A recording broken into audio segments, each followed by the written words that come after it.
Hello, Pastor Deborah here, and this is Agape Love. Love is here. This is one of the many video sections of the ministry of Pastor Deborah, helping people the Lord's way. Please enjoy the video, and we look forward to you coming again. Pastor Deborah hopes you enjoy hearing about how she has learned how to help people the Lord's way, and of her many wonderful spiritual experiences throughout many, many years of helping people. Welcome again to a video of Agape Love, Love is Here Ministries. This is Pastor Deborah. Love always and forever. Hello, Pastor Deborah here again. And we are in another class. In fact, it's class number 7 of the MasterClass initiative of Nigeria. Welcome students from all over the world. I see that you've been watching the videos, and I hope you're taking notes and looking up all the words, the stories, and the movies that I've been talking about. Leadership development. It is all over the internet and social media. So many wonderful, wonderful voices and teachings and wisdom are out there. I just watched one of them from LinkedIn. They're linked, LinkedIn leadership. A precious young lady was teaching on the 30-second elevator speech. Do you have one? Do you know how to give a 30-second elevator speech? Or if you meet somebody in the streets, on the roads, in an elevator, passing by, and you have 30 seconds to introduce yourself, to make an impression, good or bad, to let them be curious about you, to present your identity and the business or what you're doing. I had to practice. I took classes. I paid money to go to learn how to give a proper 30-second elevator speech. That was so good. Maybe some of you want to check it out on LinkedIn. I'll try to remember to put a hashtag down there on LinkedIn leadership training. I'm not sure if it's free or if it costs money, but the lady that did it, she was so good. You learn how to stand. You learn how to speak with microphones. I just went through that class at missionography training for 4 days. I learned how to videotape and interview people. I learned the techniques of lighting, sound, music, and some computer graphics program called Premiere Pro I knew nothing about, because I used Filmora 9. But I was the oldest one, but I'm still learning. The teacher, Ian Skelly, was so sweet. He is a missionographer. He's almost like my son to me. And I had to humble myself many, many times because we clashed. His creativity versus my creativity. His knowledge versus my ignorance. Even though I'm out on YouTube. I'm still taking classes. I got videotaped. I had to tell my story for about 5 minutes. I interviewed and had to videotape another person, and then I had to do all the graphics and the music and the cutting and make a video out of it. Stressful 4 days, but I made it. Maybe you'll get to see my story. I think they called it One Woman's Journey, that I can put up here on what does a leader do. A leader keeps training, taking classes you don't know nothing about. Watching people. Do you know how many YouTube videos I watch about how to have a successful YouTube channel? Yeah, lots of them. Oh yeah, I watch a precious lady a lot called Gillian. Can't remember her last name, GP. She teaches all about lighting in her, she's got a room in her house.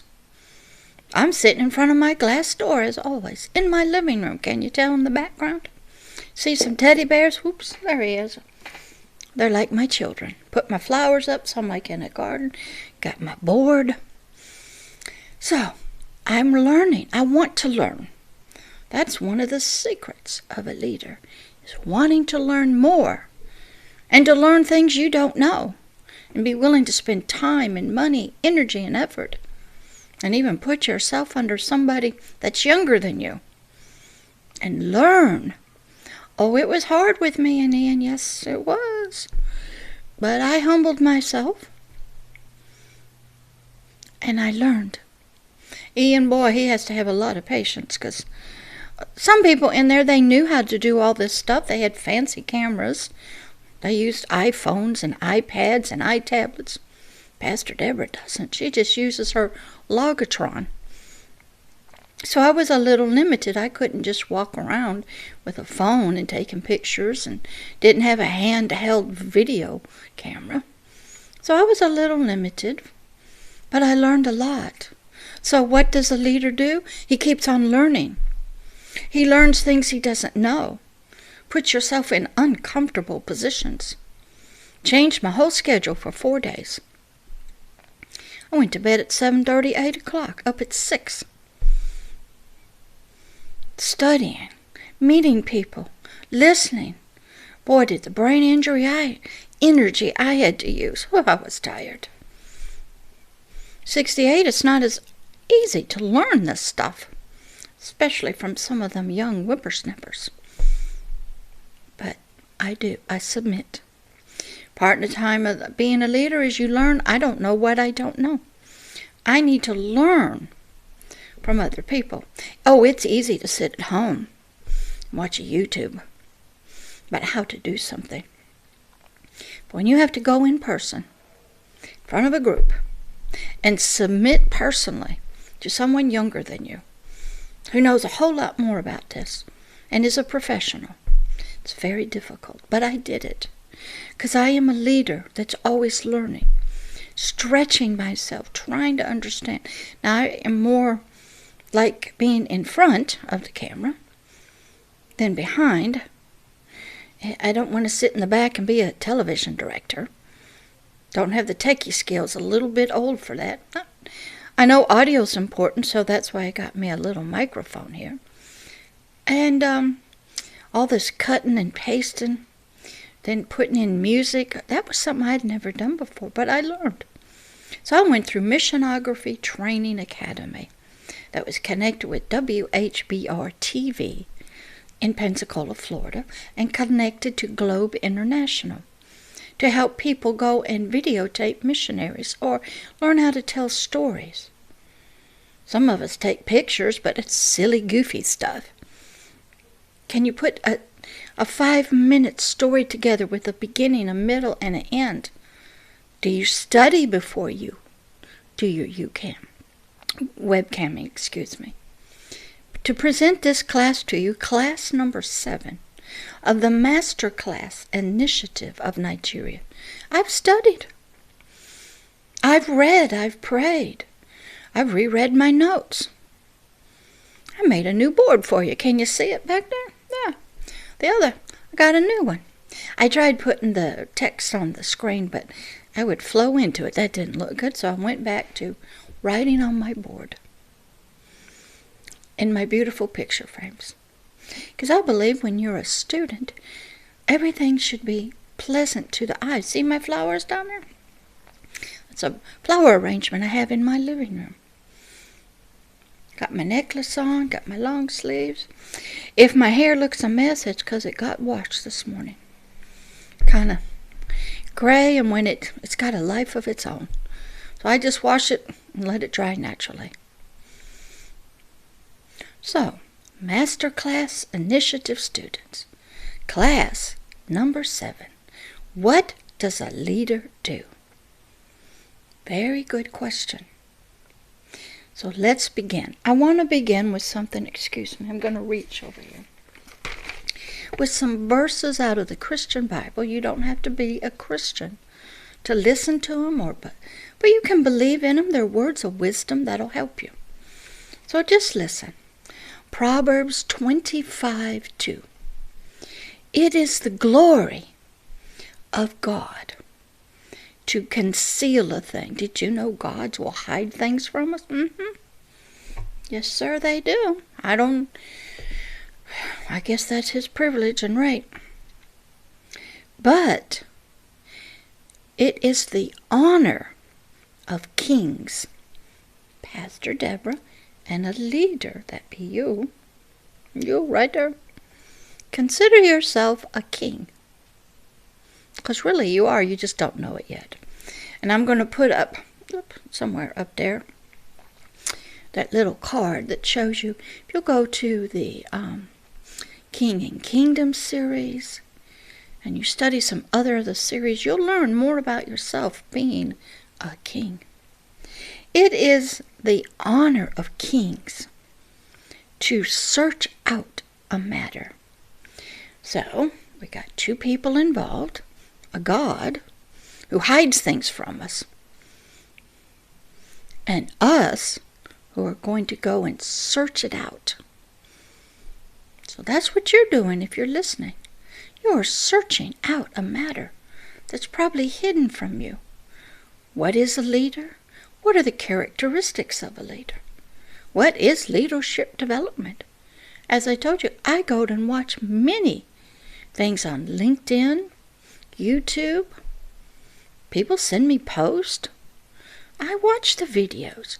There's another guy named Daniel Pennington. He's an excellent teacher. He's out on LinkedIn. Excellent teacher. I'll put his hashtag. That teaches communication skills, speaking in front of public, how to talk better, how to organize your thoughts. Excellent teacher. You need one of those in your life. You need to learn how to give that 30-second elevator speech. You need to know how to act and dress in front of a camera. Do you know I tried different colors of lipstick? Different necklaces? When I went to that missionary training academy, I dressed with black. Black does very well in front of camera lights.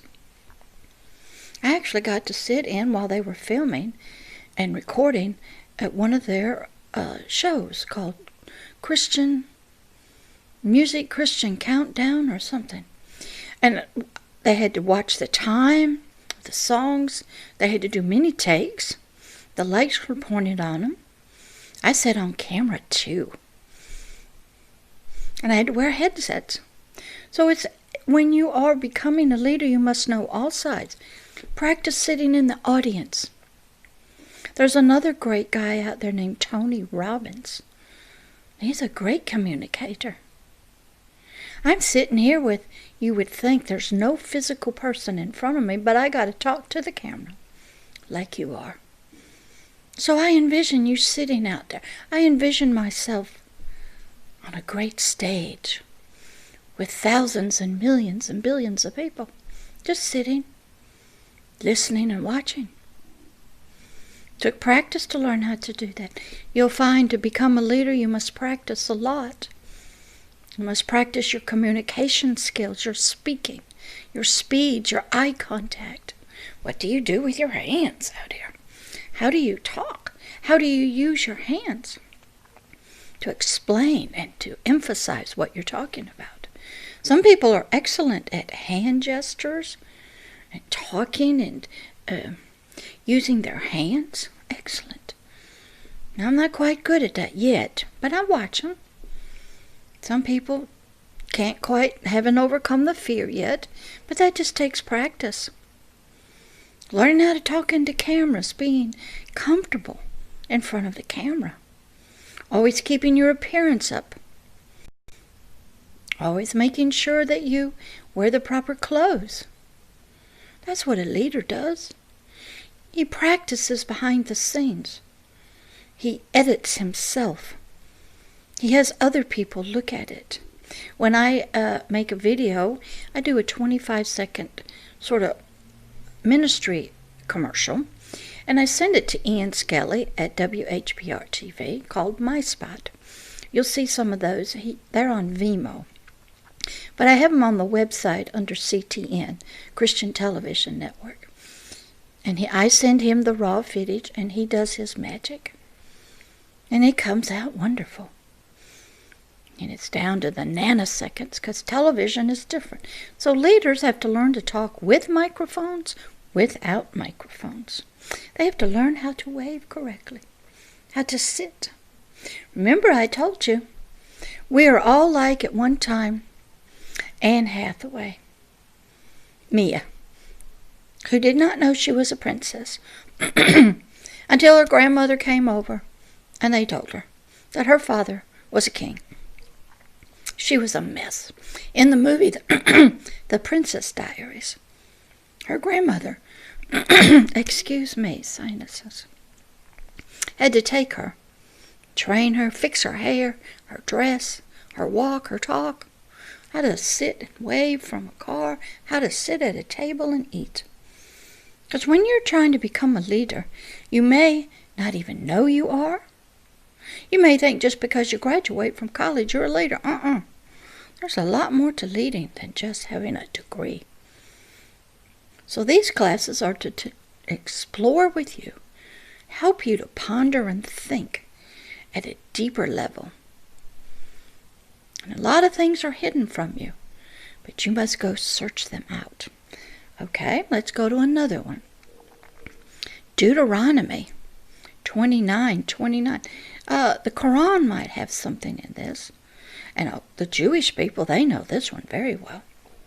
The secret things, more secret things, belong unto the Lord, our God. Even Allah has some secret things. You don't think old Buddha and Confucius just going to give it to you free. You got to study. Put into practice what they teach you. Now, they're all trying to make you better, have a better life, be a better person, and help your nation. But you can't do it inappropriately where you offend people. You have to help people to want to change out of love and respect. So a leader has to help other people to see, to come up to their potential, so that maybe one day they too will see that they are a leader. A leader's also like a parent, raising up the children, trying to keep the family together.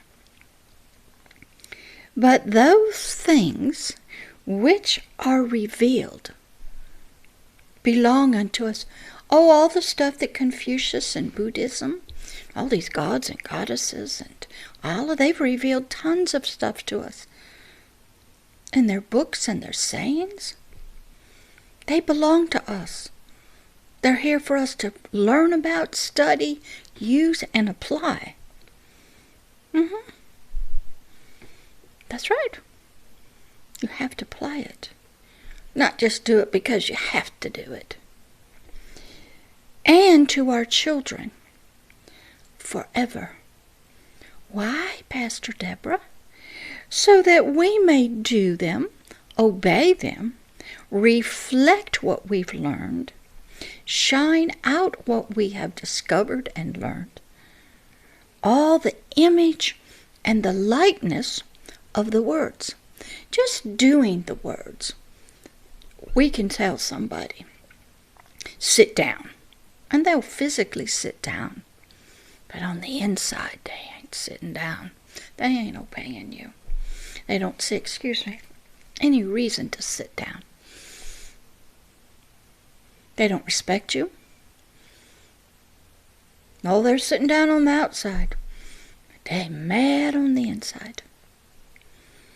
We want to be an image and a reflection of what a true leader should be. Some countries want a father figure. In Iran right now, the people are saying having a God or this religion and these imams and stuff, that's wonderful, but we want a father figure. We had it with our kings because most people feel like children of a nation. They want one person to comfort them, lead them, where they feel like they're a family.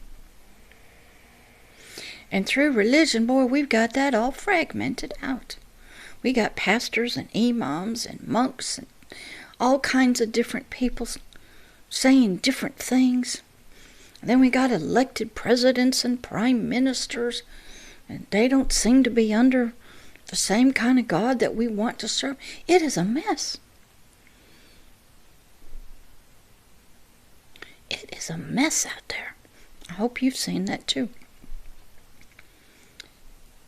So these words that we discover, these words of wisdom from Buddha and Confucius, even from the Quran, they are words to help us. But you can speak harsh words. You can force people to obey them. What do you think the secret of a leader is? To get somebody to want to do what you are suggesting is best. That's right. A leader doesn't force you. But sometimes they have to. Sometimes the leader has to make changes in order to get money, because the insurance companies won't pay unless you're certified. You have to have inspections in hospitals and places. You have to have oversight committees. Why? Because they don't trust you. Businesses will cut corners. Have you ever noticed that? To save money. Because they're really working for the god called Mammon. The lust of money. I want you to go watch the first 3 Hobbit movies about the Hobbit, the unexpected journey, the decimation of Schleich, and the 5 armies. Learn about Smaug the dragon. Learn about his lust for gold. Learn even before he got on it, how it made King of Erebor, the grandfather, go mad. There was a sickness, a disease that comes through greed. He just looked at the gold. He loved it so much. Made him go mad and sick. And you see that throughout. Thorin actually went that way in the final movie. You'll see their attitudes change, their personalities change. They become angry and fearful and jealous. He had to take his hat off to return to the real person he was. The love of money and gold and silver, possessions. Did you know that some people just think people are possessions? As many of them as I can have, then I'm a leader. Some people think artwork, owning ancient treasures out of Egypt. But they got something special. So yes, things and people, but the one that I want you to study about is the greed, the sickness of greed, the lust of it. Smaug had it. And he wasn't going to give up, and go study him in the movies. Write down all his characteristics. And see his anger and his jealousy. Listen to them talk about the sickness that comes from desiring such gold. Nowadays, you can get the same sickness because your desire for money, riches, wealth, reputation, sex. Some people have a problem with that. They'll lie, cheat, and steal. They'll do anything necessary to get property and houses and positions. We see that all the time. And they're vulnerable people when they are like that, because they want something so bad. They are blinded. And they've actually gone off into that world where they can't see correctly. So what does a leader do? You need to be aware of that. You need to look at yourself. All of us have it. It's in our soul.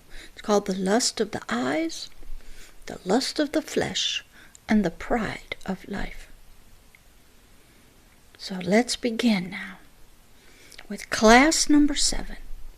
What does a leader do? Before I really get into what I wrote up, I'm going to give you a couple more wonderful words of wisdom out of the Christian Bible. Remember, if you're not a Christian, that's okay. You can still use them. Do you know the Quran is mostly the Old Testament of the Jewish Bible? Can you believe that? Very interesting. The Orthodox Jewish, they're still in the Old Testament. And guess what? That's where I'm fixing to go. So everybody can listen to this. It is okay to listen to other words. Then you evaluate them. And you decide if they're flesh or spirit.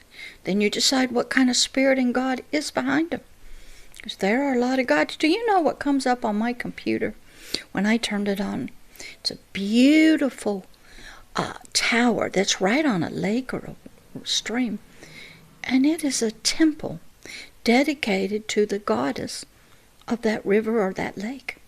Beautiful structure. There's a lot of gods out there. There's a God of this age. There's a God of this world. There's a God up in heaven and even the third heavens. There's a God that was a creator of everything. Have you ever wondered if Mount Olympus and all the gods of Olympus, or Zeus and Poseidon and Venus, Apollo, do you think they're still around? Did you know in Islam they believe in that spiritual world? They got things called jinns. Go study Arabian Nights. They believe in it. Oh, yeah. They believe in the bad stuff. So does Pastor Deborah. Pastor Deborah has been trained and educated to recognize them and to deal with them appropriately if necessary.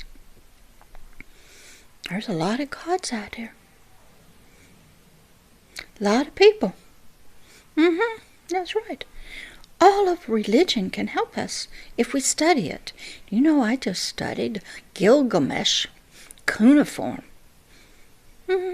I love to study ancient Egypt. They believed in connections to gods. They believed in demons in the underworld. They believed there was chaos on the earth. Go study the ancient Greeks. They believed. Ancient Rome. They believed. Go back into ancient China. They believed. What do you think the dragon is? How about the Vikings and Valhalla? Yeah. Every civilization. The American Indians had the Great Spirit in the sky. And they all believed that they should be a part of our lives. We should be praying to them. They should be helping us. They used to pray to them all the time. Seek out their words of wisdom. Did anybody gone to Delphi, where they used to have in ancient Greece the oracle? I watched a documentary on that.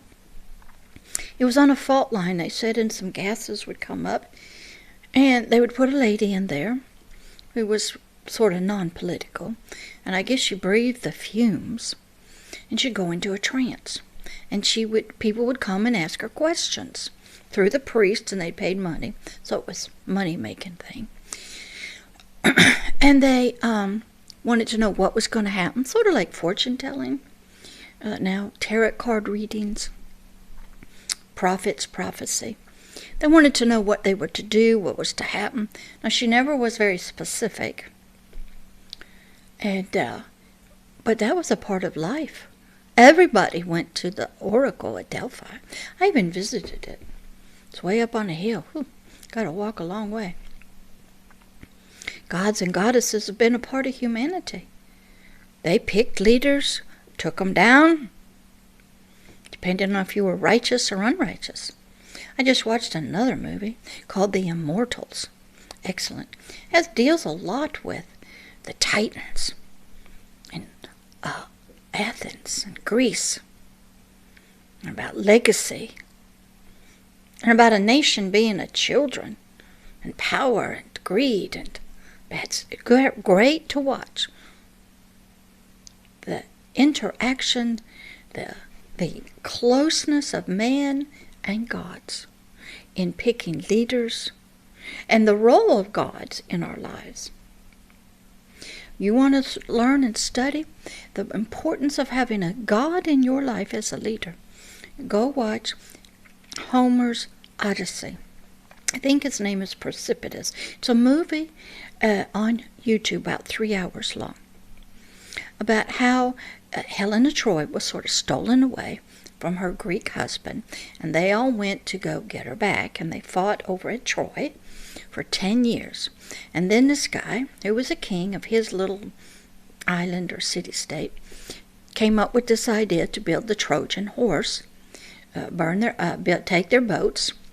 Everybody disappeared. And because the Trojans loved horses. So they'll find out your weakness. They'll send it in. And inside of it was what? The Greeks. So they took the Trojan horse into the city. And they started dancing and drinking and just having a good old time. Because that was their favorite thing. They worshipped and idolized. And they thought the gods had left it for them. But it was a snare and a trap. So these Greeks came out and they wiped out Troy and got Helen. When it was all over, I think his name was Precipitous. That may not be correct. Can't remember. Because I start watching these things and then it clicks. And he goes out to this big cliff and starts, whoa, praise to me. I came up with this idea. This was all me. No God helped me. Nobody. God gave me this idea. Look how good I was the defender. I defeated Troy. Ooh, don't ever say that. Old Poseidon, the god of the oceans, he roared up in waves and spoke to him. How dare you say that? I'm going to teach you a lesson. That man without God is nothing. You will never return home. 25 years later, after all these excellent, he runs into more gods, and I'm going to probably go back and watch it myself. Because you learn that when you have a God in your life, could be a good God, could be a bad God. They can work for you, they can work against you. It's not pleasant. And he gave in to the lust of his flesh and sex and lust of his eyes, and he just had a good time, and then he would sort of wake up and decide, I got to get home. Because he had told his wife not to marry anybody if he was gone too long. The other kings of his city-state would come and want to marry her. He had lots of property. He said, wait and hold them off till our son has a beard. Then they'll come. And they did. That's in the movie. And so he's trying to make it home, and the gods were working against him. Have you ever, as a leader, taken credit for something you did and you left out a God? They'll work against you. So he's on the shipwreck trying to get home, and he's asking this Poseidon, why are you doing this to me? Why don't you just kill me? This is misery. And he says, I don't want to kill you. I just want to make you suffer. Because until you learn that man without a God is nothing. So you better learn that a man without a God as a leader is nothing. And they will turn and they will work against you. Excellent, excellent 3-hour movie. Excellent. Watch it. I think it's called The Odyssey by Homer. 3-hour movie. I think excellent to watch on YouTube. And so now let's get back to our Old Testament scriptures. Jeremiah 17:10. I, the Lord, search the heart, the spirit, the soul's mind. I try and I test and I prove the reins, that which is pulling you, steering you, that are in the hands of another. When you look at a horse, inside of his mouth is a bridle.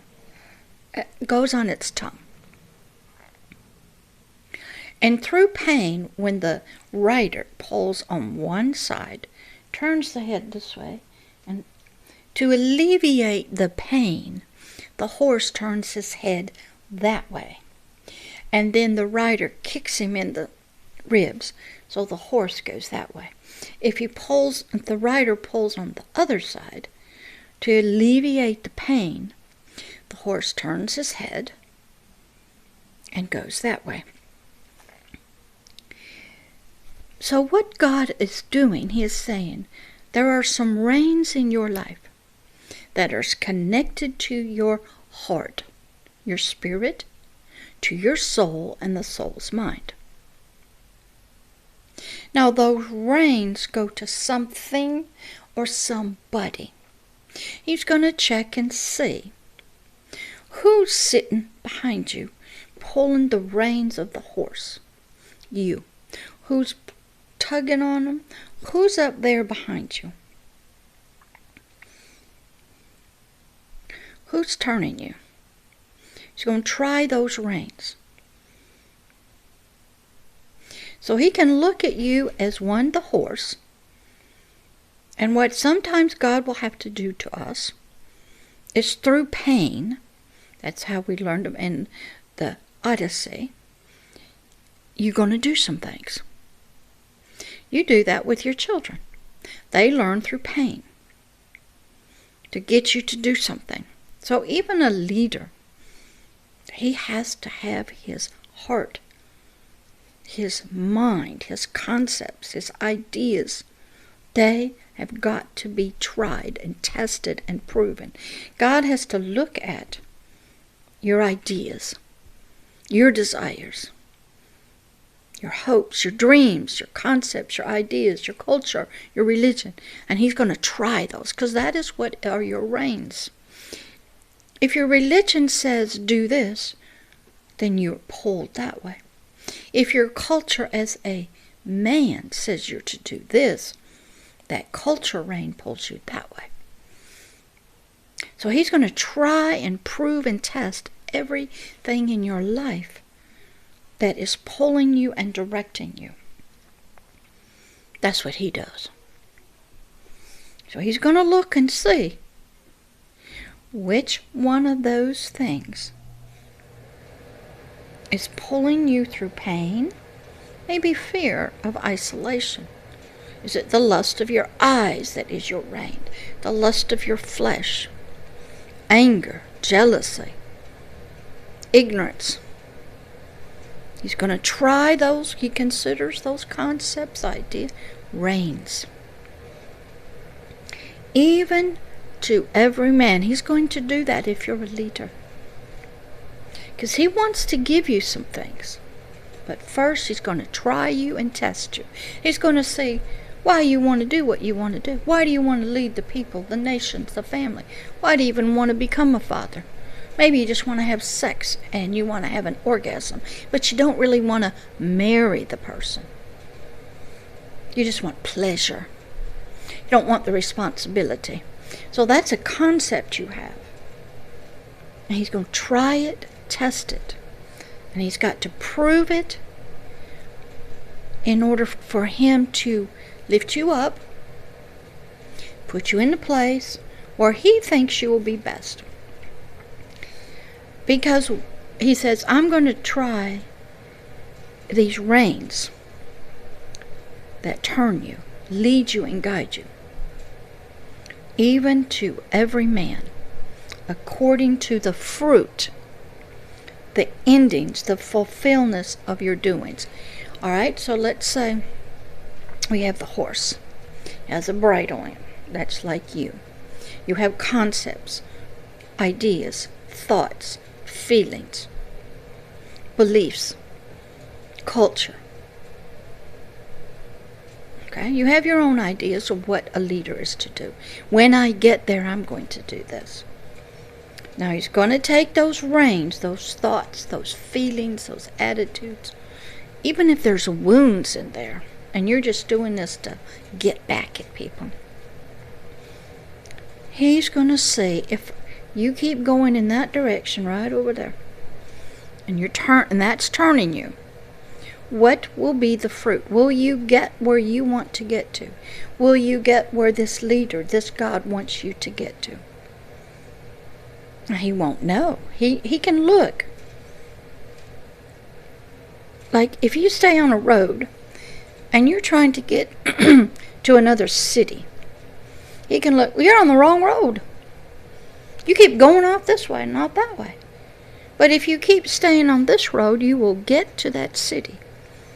So I'm trying your determination, your dedication, your wisdom, the instructions you're learning to go from one place to another. So the fruit of those rains would be that you got to the other city that you want to go to. That's the fruit. You arrived at your destination. So he's going to look at what your fruit would be as he tries your concepts. If you go this way, if you follow this person, if you make this decision, if you do this for the country, if you do that, he's going to watch your mouth. He's going to listen to you if you say one thing to us and one thing to behind the scenes. If you make secret deals, he's going to see if you make secret deals with countries that are not really nice.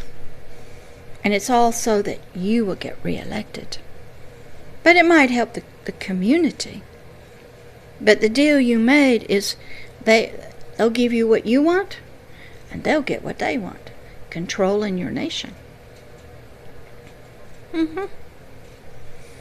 Well, some nations, they might rip off other nations. Make a lot of money. To take that money and build a dam or a school or something in a poor country. And they think, and you believe they just love you so much. They're helping your people, and you as a politician and a leader are helping, bring good things to your nation. But you don't realize what's behind the scene, and you probably don't even care. So when you can't repay the debt back, they go, that's fine. You're going to give us ownership of it. You're going to give us this land, and you're going to do what we tell you to do. And you're going to support us, and you're going to talk about us in a good light, because you owe us money. Once you get in debt to people, you're no longer a leader. You're just a slave. Let's go on to another one. Lamentations 3:40. I'm going to get to what does a leader do. I've got it written out. But a lot of times you have to have some background. You've got to think. I want all of you that read the Quran to go to it. Start studying what Muhammad says about a leadership in there. If you're Jewish, go study the Old Testament and study the leaders, the kings, the priests, the prophets.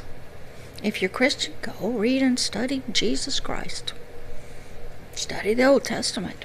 If you're Buddha, you go listen to him. He's got some words of wisdom, my goodness. Confucius, he's got some words also.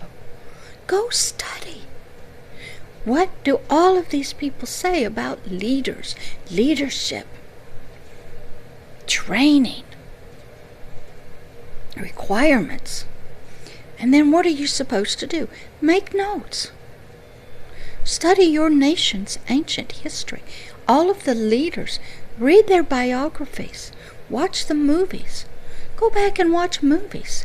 Study the ancient dictators. A lot of good ones, a lot of bad ones. Study what got people into wars. What were they fighting about? Go study. Lamentations 3:40. Let us search and try, test, prove our ways, and then turn again to the Lord. You're going to have to stop and look at your ways, the reins that are turning you this way, going that way, leading you off this way. Maybe you stop the horse and you don't do anything. Maybe you gallop right past it and just don't even look. Sometimes you ignore situations. Don't even hear it. Don't want to look at it. Don't want to talk about it. Your reins will be tried by the gods, believe it or not, and by all of us. We may not see your fruit right away, because you may talk to us over a microphone and say, trust me, vote for me. I'm going to do this, this, and this. I promise this for you. If you vote for this bill, good things will happen. Oh, I promise you this is not going to happen, period. Oh, I'm not really allowed to do this by our Constitution, but I think it's a good idea. I'll take my pen, and I'll take my phone, and I'll do an executive order. And then your courts uphold an illegal law. Done all the time, just had it happen here in America. Got horrible judges. And we have to trust them to interpret our country's constitutions. Got pressure from all sides. Leaders, you think it's going to be easy, you're going to be pressured. Money will flow to your coffers. Women and boys and men and children will come calling. Oh, you get a free ticket to the Super Bowl with all expenses paid. Can you be bought? Oh, come to Nigeria. We'll pay your way, your wife's way, all your kids. $20,000. Just come and talk to us for 3 or 4 days. That $20,000 or $30,000 could have been used to help the poor in the country. Build schools, dig wells, build medical schools. And some people do that because they want the money. Oh, we'll fly you over in a private plane. And the person who goes, he just thinks, wow, this is wonderful. But he doesn't think about the poor in the country. And then they brag about being multimillionaires, and God bless them. No, they didn't. You were bought for and paid for. And while you got it, the people of that nation did not receive that $30,000 or $40,000. They were left out. Some people like that. You're going to have pressure. You'll have money that's available to you. You'll have access to people and events. And what are you to do? So the Lord, the God, He gonna try you. Now let's go to one more. Revelations 18:14. Some of you may not be familiar with this, but believe it or not, in Islam, they do believe a new world is coming. Some guy's going to come, some prophet, I think, I don't know his name. He's going to come in on a white horse, and they're trying to help it come along. Well, that's the same thing in Christianity. And the Jewish people, they're still waiting for the Messiah, so everybody is knowing something's coming. Revelations just means something is being revealed to us. So let's listen. Verse 14. And the fruits, the blessings, the end, the sweet things that your soul lusted after are departed from you. Oops. And all things which were daintily and sweet and goodly are departed from you, and you shall find them no more at all. Oops. I think what happens, or meaning, when death comes, even to a leader, all that money and goodness and all those blessings that you can't take it with you. You're not taking even your dirt, your diamond rings, your money. Can't go with you. And all the money in the world that you have, and all the doctors, can't save you from death and the grave. And all those things your soul lusted after, power, prestige, it's gone. But yet that part of us, that spirit, still lives on. But all that's gone. And we might have a legacy down here. but it ain't pretty. Oh, history will remember you. There'll be movies maybe made of you and books written, or you could be totally forgotten. I like to use Nelson Mandela. He was a black man in South Africa. He was a lawyer, trained and educated in England, because England was one of the colonial powers in South Africa. Well, there was a big mess down there we know called apartheid. Well, he came back and got thrown into prison. I don't remember exactly what for. Lost his wife. I think her name was Winnie. Stayed 28 years. And he was around white people. Took him 28 years to learn a lesson. Forgive them that treat you wrong. Love your enemies. Do good to them that hurt you. Took him 28 years in prison to forgive the white people. Please don't be like that. And have to spend 28 years learning one thing: to love your neighbor, to love your enemy, to forgive. Because you can't be used as a leader until you get there. Oh, you'll be a leader, but it won't be good. And we see a lot of that, a lot of history of bad leaders. So, what does a leader do? Great question. How will you know if you become a leader?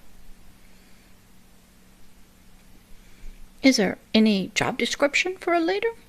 In some jobs there are. Will it fulfill your deepest desires? Good. Let me tell you a story. There was this young man, real precious, but he did get off into drugs and alcohol, had a problem. But when he was working in some business or organization, he kept seeing that the leaders of this business had a special parking spot. And they got to leave this building, this work, whenever they wanted to. They didn't have to stay there. They could come and go. And they had privileges he did not have. He didn't like that. So he wanted to become one of them, so he could get what they got. Is that what a leader does? You want a privileged parking spot? You want to be able to leave work and go whenever you want to? That's what he started. That's all he saw. He didn't like being placed where he was. He didn't have much experience, but he didn't like it. He saw they didn't have to be responsible for anything. He just told them what to do, get in their car, leave. And then they didn't have to walk far in the parking lot. So some people go after leadership to have parking spaces very close. To be able to leave and come and go and nobody question you. To make a decision and never be challenged. Is that what a leader does? Would you do the same thing if you got a leadership and the only reason you wanted is to have a parking spot? Maybe get a car and a chauffeur? Maybe have some secret agents around you? Total protection around your house and family? And they can't question you. Maybe you just want to have servants in your house that make your food and fix your hair. Is that what a leader does? Let's look and see. I'm back. I had to get my notes. So, class number 7. MasterClass Initiative of Nigeria. Leadership Development. What does a leader do? It's real important for you to know your desires, why you want to be a leader, the quality of what it takes to get there, the characteristics of what you must have, to know that you need to be trained, tested, and proved, and understand one more part of leadership. What are you to do as a leader? In any area. If you don't know what one is to do, the activities that you must perform, the duties you have vowed to keep, Did you know when you take a marriage vow, you're taking an oath in front of a God that takes vows very seriously? And if you break it, you're in deep trouble with that God, because you broke your word. If you vow to forsake all others, that means all others. If you vow to care for the other person in sickness and in health, to love always, that doesn't mean you can sell them to your friends for sex, or that you can beat them. You don't beat somebody you love and abuse the children that came out of her or came from your seed. Does your religion say that it's okay to break a vow before a God? They take it very seriously. Bad things will happen to you when you break your word that you gave to a God. When you get married, or you express partnership, or you even sign a contract with a company to be the leader. It's a vow. Your word is given, and you decide to break it. Now, I'm not saying they won't decide to break their vow, because they do. But you must know the activities, the duties, responsibilities that are connected with being a leader, with the office, with the title. There's great respect that must go. Can somebody say, I want to listen to you. Your words are wise. I believe what you say. I trust you. Or is that all a show and fake? And behind the scenes, you're doing something else. And you're hanging out with people that don't really love you. They just want you to sign the law so they get what they want.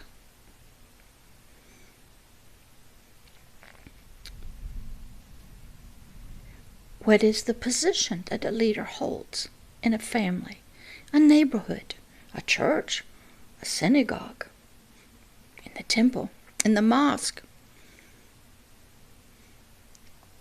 If you're a policeman, just a family member, a business owner, what does a leader look like to the rest of us? Some of it's written in law when you go and look at a job description.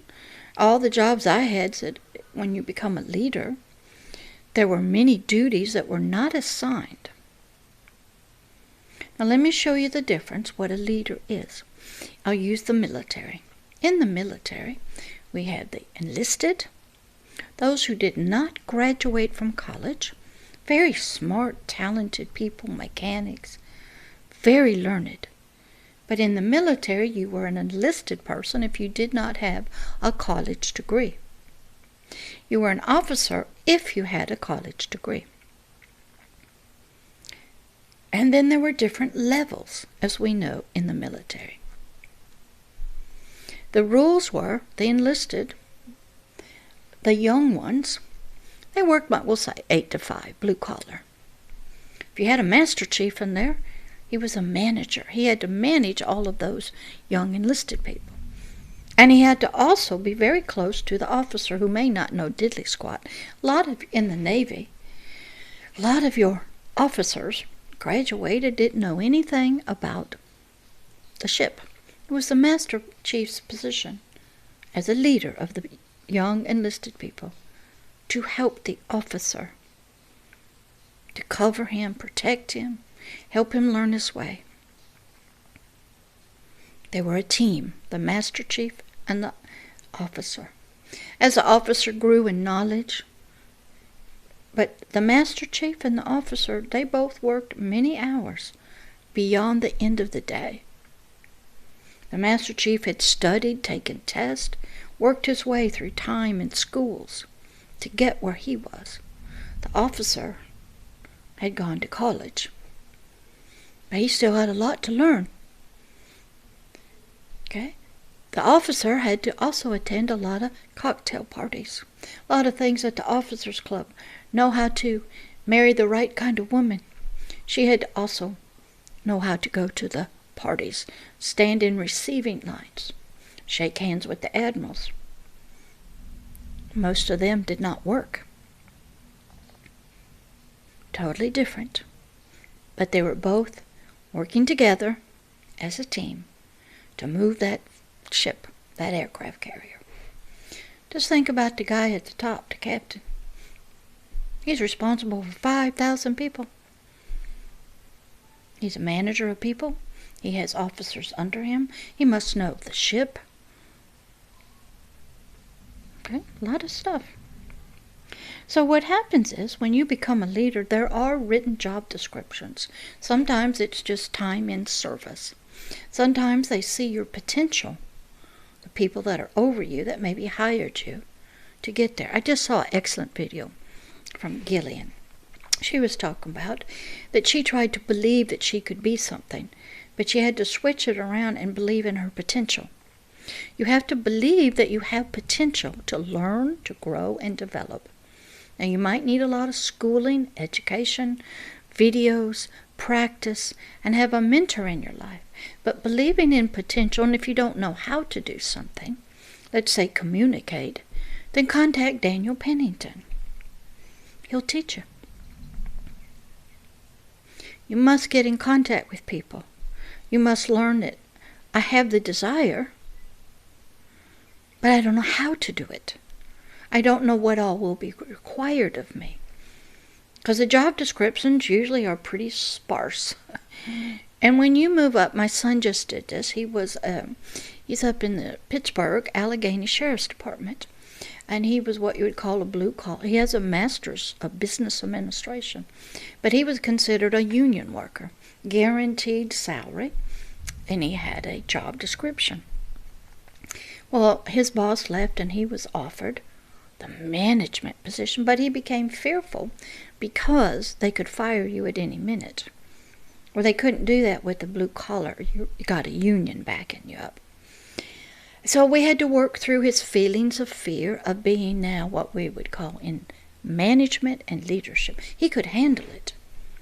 But there was fear of being, well, they could fire me, yes. But the pay was much better, yes. The hours are longer, yes. But he didn't have anything but himself and his God protecting him. And a good supervisor. Thank you. But we had to go through that because he was going from a follower to a leader. Now, for almost a year, he's been doing two positions, his old position and his new position. He has to supervise himself in one, and he has to be the leader in another. Now, he had the skills, but he moved from being sort of a follower to a leader. And they were going to hire some other people, but that all fell through. Then COVID came and hiring freeze. So he's one guy. He can handle it, that's no problem. But we had to work through for many, many months the fear of giving up guaranteed union job and guaranteed salary increases to management. So we had to work through that. So what happens when you're becoming a leader, there's so many things that happen that you don't know all the things. You might start in a company.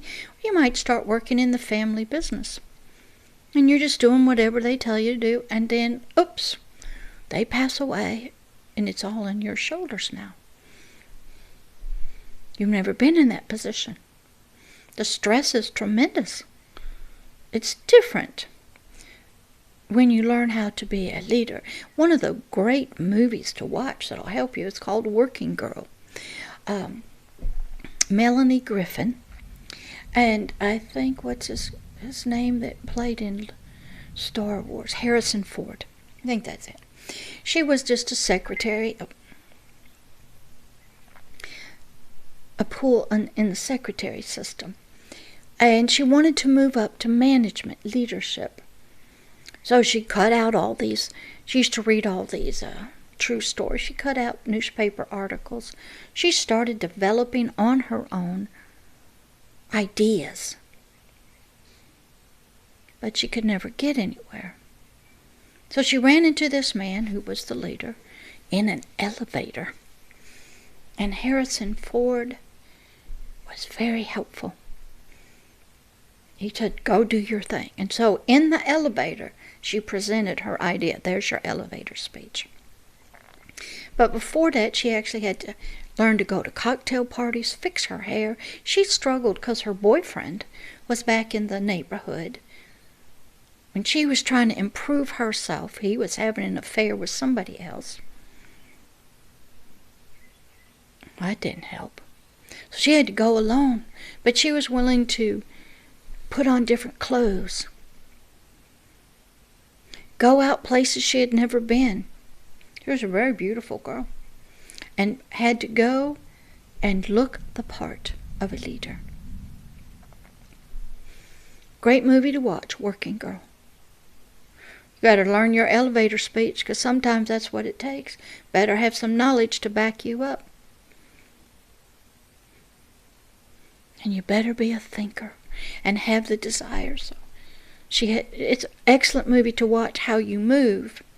And then you need supportive people in your life because it's different being a manager and a leader than just a part of the others. So what does a leader do? There's after-hour meetings. In the military, the officers must learn how to go to the officers' club. Must learn how to go to the cocktail parties. You don't have to drink. My dad didn't drink. He'd hold a Coke, looked like bourbon. You got to hold a plate of food, how to eat in public correctly, how to wear gloves and your dress uniforms that were all stuffy. The females had to learn how, if it was before 4:30, the length of the dress and the style was a certain thing. After 5:30, the length of the dress and the style was different.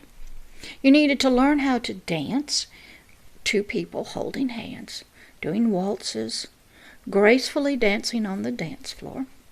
You needed to know how to sit at the dinner table, which fork you use for salad and others, how not to eat too much, and usually, a lot of times how you ordered was the female would tell the man what she wanted and he would order to the waiter.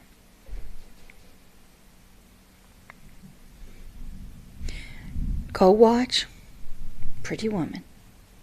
Help you see the change that must occur. So when you move into leadership, your eating habits must change, your dress, how you talk. Can't chew gum, can't smoke cigarettes. You must be able to do business at a dinner table. Men must be able to put on coat and ties. Always on display, physically, in front of people. That's an unwritten dress code to be a leader. When you go to work, I see it, people wearing shorts, flip-flops. They have no idea what colors match. Did you know some people, they want to have beautiful tan skin. They think it's pretty. But if you look back in history, some of the most beautiful women had white, pure skin. If you have dark skin, they want to have white skin. It is just nuts out there. But you must learn the social customs of being a leader. That is what a leader does. A lot is done on the golf course. That's why so many leaders play golf. Done at dinner tables. Do you know how to do Zoom meetings? Do you know how to talk on the telephone knowing that other people are listening in? Cameras are always on you. Do you know how to dress appropriately? Maybe you need to lose weight. Do you know how to go to these state dinners? Do you know how to eat properly? Do you know the kind of table talk you should have? Can you talk to strangers sitting next to you? Do you know how to go through a line and curtsy and bow to a king or a queen? Or to shake hands? For a woman, do you wear short gloves, long gloves? What kind of jewelry should you wear after certain hours? Do you wear hose or no hose? Are your fingernails kept clean? Pictures are flying. The cameras are taking pictures. These are some of the unwritten of what does a leader do. What are the social customs that a leader must do? What are the communication skills a leader must do? Are you aware of the secret realm that's going on? Unspoken words and gestures and smiles?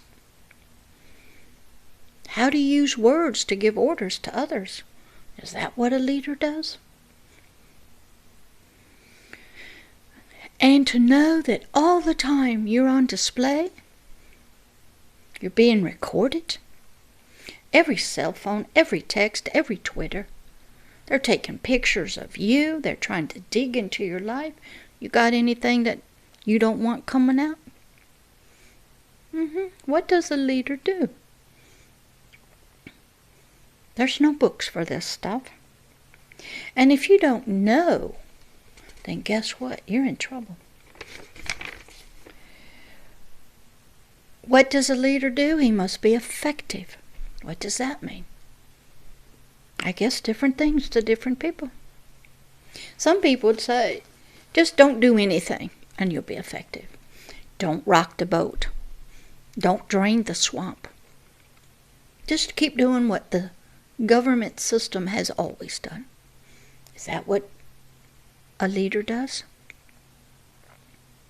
Do you need abilities as a visionary?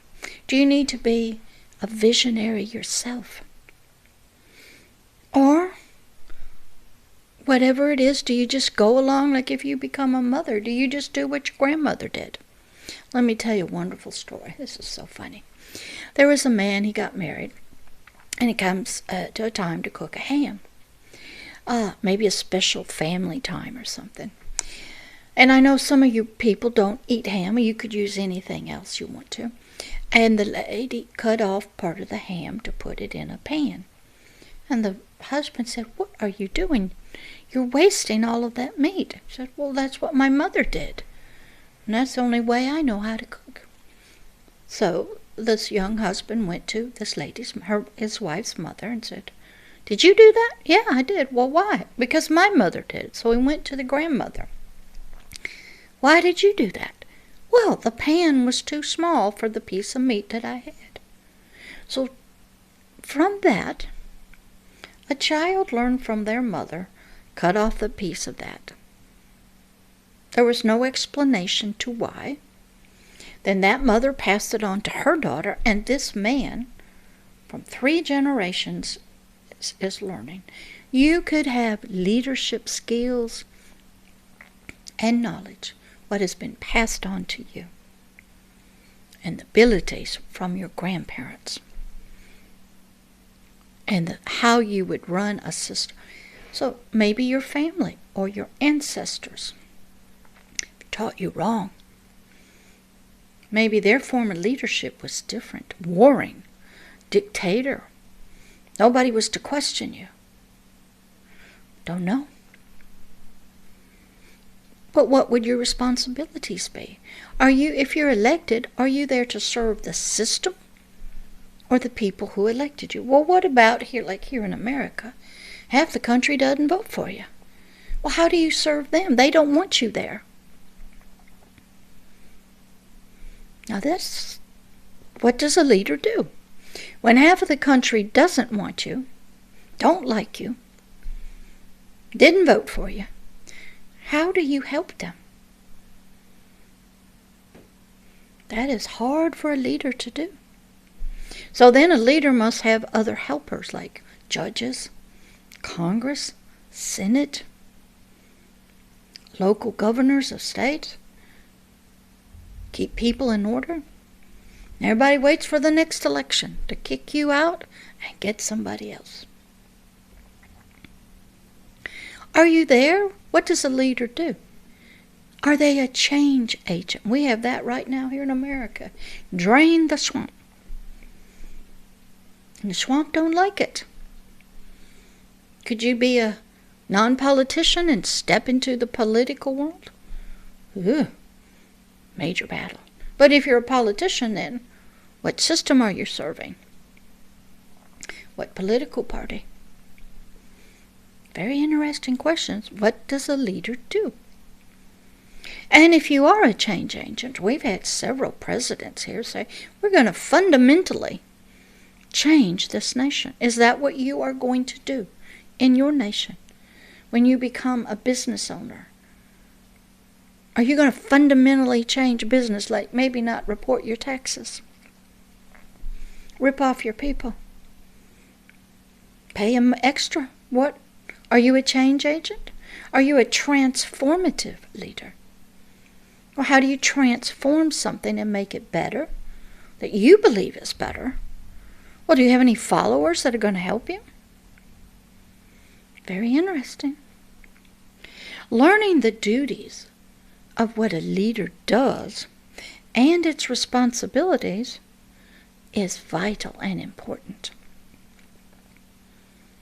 Just your very own life, learning how to lead yourself, your spirit, your soul, and your body. You're going to have war. Your soul's not going to want to do what your spirit wants to do. Oh, it might do it, but it might be very angry. So just learning to be a leader within yourself, where your spirit rules you. And this God you're connected to is working with your spirit. And your spirit is now working all that new information out to the soul. And the soul is going, yes, I agree. I must change. The way I've been thinking, feeling, the things I've used as my reins, my anger, my frustration. We're not going to do that anymore. We're going to forgive people and love people. We're going to set our wants aside to help the poor. What does a leader do? Is it just a slave to the system that's there? Most days now we don't have kings, and it continues in one family. The king, as you know, in many countries, if you've studied, they used to be the absolute authority. Now they had people helping them, advising them. But the kings looked at it, that was my personal property. We had good kings and good queens. But their lives were not normal, as you would. So when you do become a leader, your life is not going to be the same. You'll have many more hours of work, study, learning. Your family may come second. But where do you put your God? Pastors have this trouble when they get called to be a pastor or a minister, or imam, a rabbi. Do you put God first in your life and family second? Do you put God first and your membership and the people you teach second and your family third? A lot of problems happen within these groups of leaders because they not have clear distinctions of the order that it should be. Your life will not be normal as a leader. You'll have to work longer hours, way beyond 5 o'clock. You'll be studying late into the night, improving yourself, studying, learning, reading. You'll get very little sleep. Is that what a leader does? Yes. You have major decisions. You'll have to take the responsibility for the good and the bad. But you must know all the facts. You'll be reading, studying, listening to your counsel and your advisors. If you're a mother, who are your advisors to raise your children? Your ancestors, your mother, the father, your religious leaders? If you're a father, who's your mentors? Who are you listening to? If you're a business owner, who are you listening to? Or will you be a free will person that says, I'm here, you've elected me, but I'm not a part of this system. There's all kinds of leaders. I've watched them over my many years. Some are good, some are bad. some lie right to the cameras. That's not the truth. Period. That ain't going to happen. And lo and behold, it happens. And they don't apologize. They don't correct their mistakes. We had one here that says, hey, if I can't get what I want, I'll use my pen and I'll use my phone. I'll make laws by executive order. He did. And the Supreme Court's upholding it even though it's unconstitutional. What is that? That throws away the Constitution of your nation. Judges are not righteous. Just because it's been there for a long time. They'll twist and pervert the nation's laws. We got that right here in America. We got mouthy, fleshy mouths, mouthing off on Twitter. Is that what a good leader does? Sometimes a leader has to learn to keep its mouth shut. And just listen. Stay out of the fight. Stay out of the fray. But sometimes when you are the leader, they want you to, how do you lead people that didn't vote for you, that don't like you? And how do you lead people that they don't want you to be a change agent, a visionary? They want what they want. We have the battle going on here. I don't know about in your country. We have the nationalist versus the globalist. We have borders versus no borders. Very interesting. We have all kinds of leaders, some that are very talkative, very informative. Some that don't do anything. They just go with the flow. So you have to learn, what does a leader do? If you're at the UN level, what do you do? If you're back at home and you're just a county judge, what do you do? What happened if a person that helped give you money to get elected as a county judge does some illegal stuff with children or women? Do you judge against him, knowing that they gave you money to vote for them so they could do their life? Is blackmail and bribe a part of being a leader? I tell you my story again about my Bible school teacher. God told me to talk to him in the spirit, and I did through a young lady named Candy. You'll have to go look at some other videos. So what happened was he was teaching error. How would you like it if your imams or your rabbis were teaching you error out of your books? And you find that out, and you go, you got to stop doing that. Because you want to believe that what they're teaching you from this God or their God is the truth. Most of us don't like being lied to. So I told this Bible school teacher he needed to stop teaching error to these babies. He said, I can't do that, for they will kill my family. We had a big problem there. He got his position in the Bible school by promising somebody, whoever they were. But now he lives in fear. Some of us are snookered as a leader. And we accept money. But we don't think anything of it. We are sheep, and we are led astray to the pride. What does a leader do? Are you to order people around to do things? Are you to strongly suggest? Are you to encourage them? Do you even know what the difference is? How do you lead? What does a leader do? Do you make the final decision? Do you have to become a listener to all the counselors, to all the voices? Where's that in the job description? Let me see. Get my papers straight. And what and who are you leading? What part of you, as we learned in the last, is the leader? Your spirit or your soul? Well, what is your spirit supposed to do as a leader? What is your soul supposed to do as a leader? What is your physical body supposed to do as a leader? What does a leader of a family do?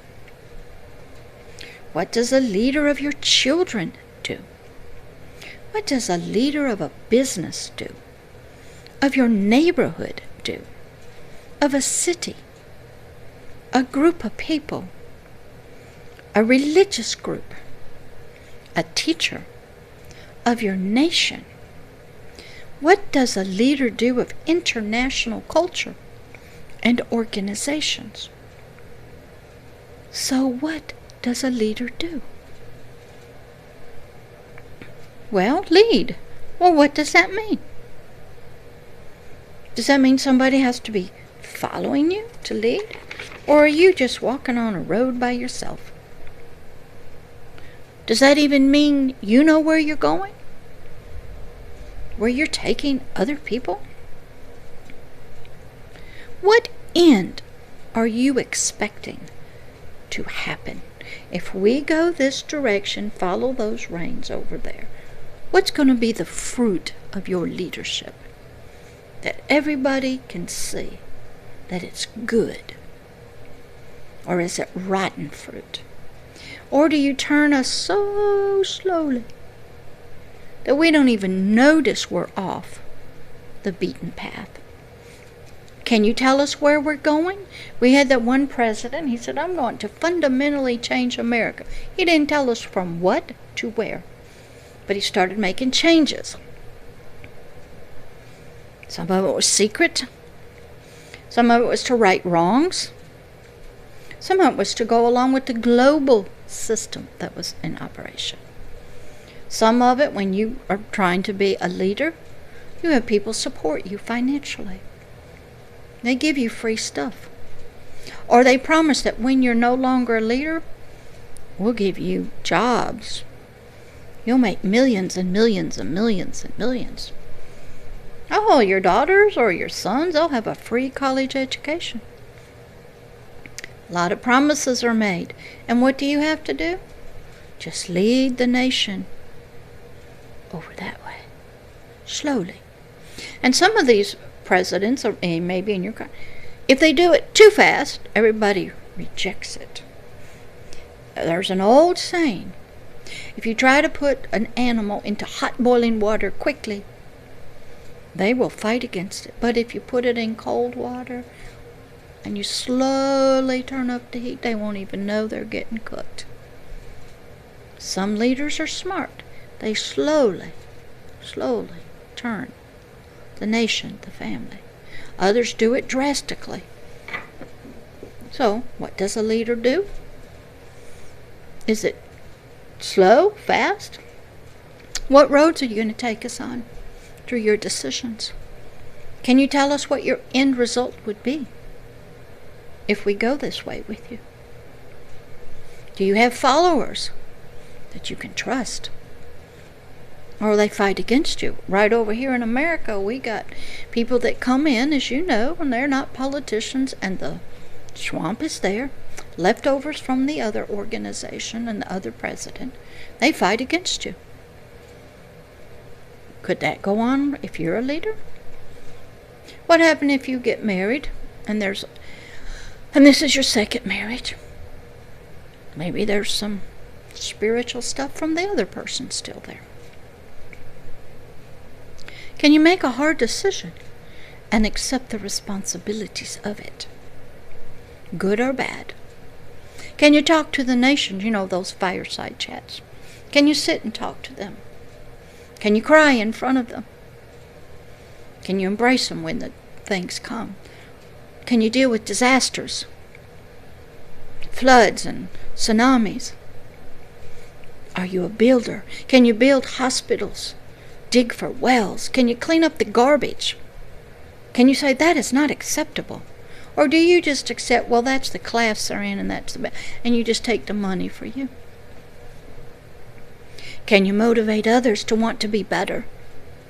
To follow you where you're going? Are you an encourager or a dictator? So what are you to do? Is it defined for you in your job description? There's no job description written for being a wife or a husband. There might be if you become an imam or a rabbi. But there's a lot of room for flexibility. Where's the job description that I could read about you being a leader to see if you're doing it? Are you still going to be supervised, mentored?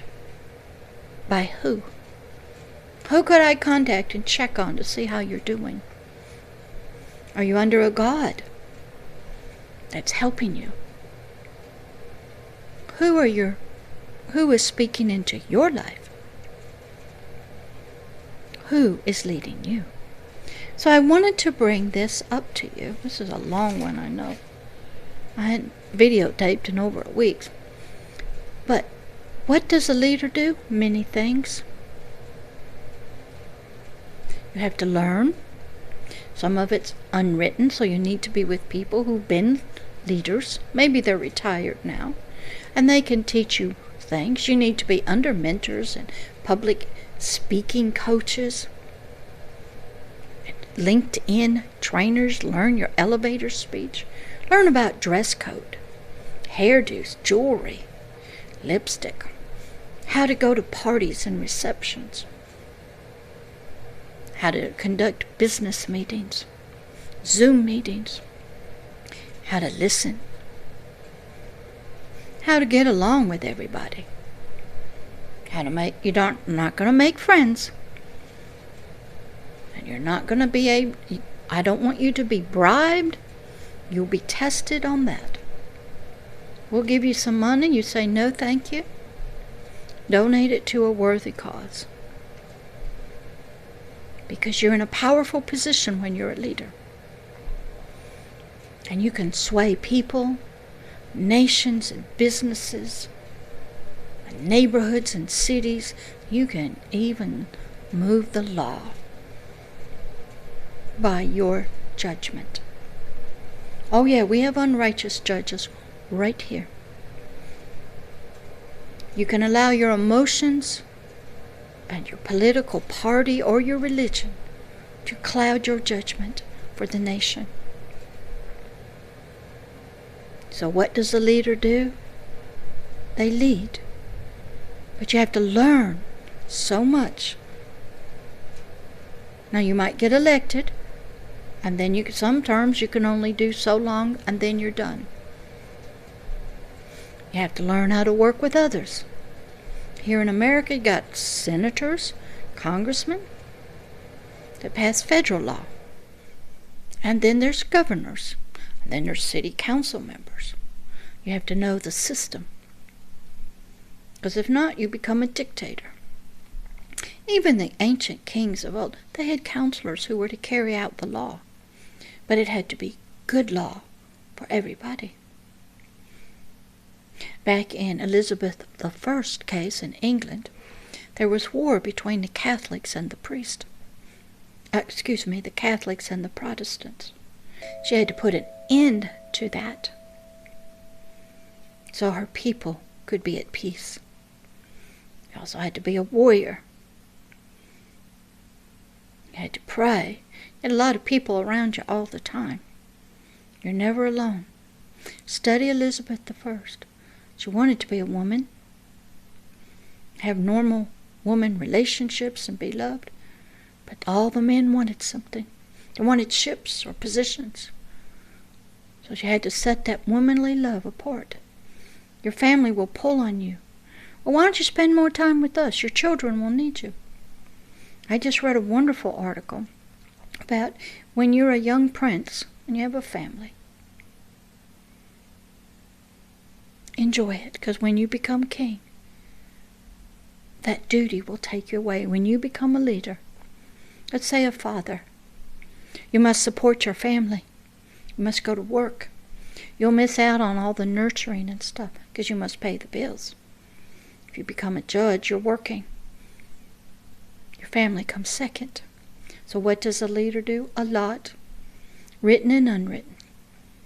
Social and cultural. You must be connected to a God that supporting you and loving you, guiding you with wisdom. So what does a leader do? You got to study, learn. Know that you don't know it all, don't know how to do anything, but you must also learn to do it. So, in conclusion, what does a leader do? Lots of listening, lots of decision making, lots of looking ahead, being a visionary, but staying steady day after day, just like a mother looks forward to seeing the children raised and adults. Day in and day out, a mother speaks words of wisdom and love and comfort to the child. The father works day in and day out to secure a place for everybody to live and to feel safe. We need both. You need to be both a mother that's comforting and loving, encouraging, and a father steady, working, disciplined, caring for your family, which is maybe the nation, or maybe it's the organization or the business. You need both parts of you, a mother's side and the father's side. And then on top of that, what does a leader do? You better have a God that loves you, that you're in communication with, that can lead you moment by moment. I'll tell you how that works. I was working in the missionography training academy. I was going to tell a 2-minute story. I was practicing it going in, and God said, don't tell that story. I don't want that story told. I go, okay. Now he told me he didn't want me to throw pearls before swine. I go, oh dear, he's calling his own people swine. But what he was saying is they were mainly flesh creatures, children of the flesh. And what I would have said to them wouldn't have mattered anyway, was unimportant. So he said, don't tell that one, tell another one. And he gave me what it was. So I had to change right in midstream. Sometimes when you're a leader, you want to stick right. Pastors have this trouble. They prepare, they study, imams. And then all of a sudden the God says, no, we're not going to do that. We're going to go this way. Well, do you follow the God that's supposed to be leading you, caring for the nation and the people? Or do you stay right with what you have studied, prepared for? Well, those are hard challenges. But what does a leader do? He stays steady and constant and stable, but flexible. He's listening in communication to his God. He knows history, ancient history. He knows the system he's going into. He knows all the parameters that are there. He knows the people. He knows himself, inside and out. His weaknesses, his secret sins. You got any of those? Where he'll be tested and bribed. And also, what does a leader do? He'll pay a price to lead. Can you pay that price? Can you give up friends and maybe put your family second to run the business? Fathers are in a horrible place. They don't get to be home a lot. They have to work. But they provide a home and family for the family and money and finances. But they don't get to be there as the mother is. So you must learn to have both sides of you. And if you can't be the mother side, then get some women on the council meetings. Because they think differently. Men, as we know, they're more technical. Let's get the job done. Or women, whoa, let's think about this. They're more emotional. What does a leader do? A lot. So I hope that helps you in this class number 7 of MasterClass Initiative number 7. What does a leader do? I will try to put all those in the excuse me, my brain has just left me.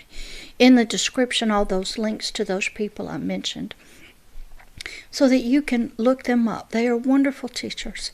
Need a lot of help. Need to know how to write, speak and communicate. You need to practice in front of a camera. Practice getting dressed up like you're giving a speech. You need to have practice in council meetings. You need to practice. Not just know the law, not just know information. Some people are very smart, much smarter than me, but they can't get along with people. What does a leader do? You must have people skills and get along, but must be a listener. Must know a lot. But first you must realize you don't know anything. So become a student first. Get under mentors and training and study. Practice. That's what a leader's to do, just to get going. Love always and forever, Pastor Deborah. And I'll see you in class number 8 of MasterClass Initiative of Nigeria. Leadership Development. Let's do a quick little prayer. Dear Father, help all those who desire to become a leader to search out those hidden things about themselves, about the system, about leading. Help them to discover. Father, help them to know you're going to try their reins, their concepts and ideas and thoughts and desires, to see if it will get the fruit that you desire for the nation, the people, the family. Father, dig deep inside of them to discover hidden sins and secret thoughts that may take the nation in a horrible place. Father, dig into their feelings. Are they angry and jealous? What are their real desires? Help them to learn what a leader does. In the name of the greatest leader there ever was, the creator of the universe, who he himself had to learn how to be a leader among us down here. Amen. See you next time on MasterClass Initiative of Nigeria. Bye. Thank you for listening and watching this video. It is an honor and a pleasure to have you stopped by today and watch. This is Pastor Deborah, and I hope you come again and watch many, many more videos and learn and grow spiritually and hear how she has helped people spiritually the Lord's way for many, many years. Come again, watch another one, and we welcome you to be a subscriber to the channel, to make comments, and if you wish to contact Pastor Deborah, please email her at her email address for the ministry at pastordeborah@agapeloveishere.org. You can also see these videos on Twitter and on the website in the many different sections that they are put into. Enjoy, and it was once again an honor to have you watch and listen. Thank you, and come again to another video of Agape Love, Love is Here Ministry, a ministry of helping people the Lord's way that Pastor Deborah has been doing for many, many years. Love always and forever, Pastor Deborah.